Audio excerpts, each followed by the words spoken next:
شەڕی کە ڕوو بدا لە ناو کوردستان شەڕێکی ماڵوێرانیە، شەڕێکی کاوەلکاریە، شەڕێکە کە دەستکەوتەکانی کورد لە ناو دەبا. بەڕاستی ئەوەیش پیلانی تورکیا و ئیرانە لەسەر ملەتی کوردەکەن.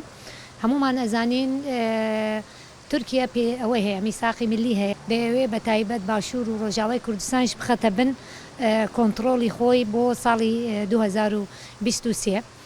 ئەوەی لەم شەڕە زەرمەندە گەلی کووردە، لەبەر ئەوەی ئەبی گەلی کورد بەتوندی بێتە سەرجادە نەهێلی ئەم شەڕە وێرانکاریە کاوڵکاریە ڕوو بدات. ئەوەی لە ناو ئەچیت منداڵی کووردە، نە منداڵی بارزانیە، نە منداڵی تاالبانیە، نە منداڵی کەسە، بەڵام ئەم ملەتەی کووردە لە ناو ئەچیت. مناڵەکانی کورد شەڕی کوردەکەن لە پێناو داگیرکاری تورکیا.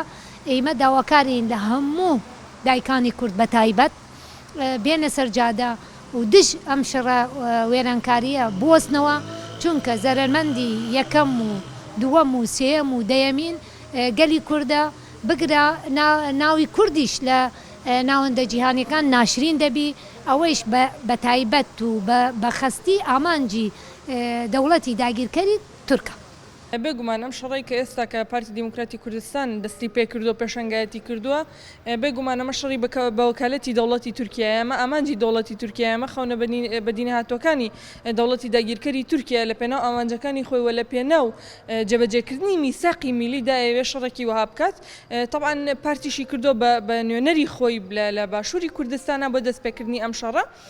بێگومان هەر تاکێکی کوردستان، هەر تاکێکی ئەم کۆمەڵگایە پێویستە هەست بەو بەرپرسیارەتێ بکات کە ئەوەی کە لە ئێستادا ڕوئەدات لە ناوبردنی دەستکەوتەکانی گەلی کووردە، ئەوەی کە پارتی دیموکراتی کوردستان بە پێشەنگایەتی ئەو شەڕەکات، بێگومان ئەوەی کە ڕوئەدات لە ناوبردنی دەستکەوتەکانی گەلی کووردە، کوشتنی ڕۆڵەکانی گەلی کووردە جارێکی تر، لەبەرەوەی ئێمە بەداخەوەڵم کە مێژوویەکی وەهامان نییە کە شانازی پێ بکەین، لەبەرەوەی لە مێژوودا بینیمان لە ساڵانی 90ەکان تا بینیمان کە چەند جار شەڕی کورد بە کورد کرا لەلایەن دەوڵەتانی داگیرکەرەوە، یەکەمیان کە دەوڵەتی داگیرکەری تورکیایە. کاتێک کە هەر شەڕێک ڕوئەدات، کاتێک کە هەر نەهامەتێک بەسەر گەلی کووردایەت و بەگشتیش لە جیهاندا ڕوەدات، یەکەم ژن پشکی شێری بەرئەکەیەوە، ژن زەرمەندی یەکەمە. بینیمان لە شەنگال چی ڕوویدا، لە ڕۆژئاوای کوردستان چی ڕوویدا، لە سەریکانی و لە کۆبانی و لە عەفرین چی ڕوئەدات لە ئێستاە.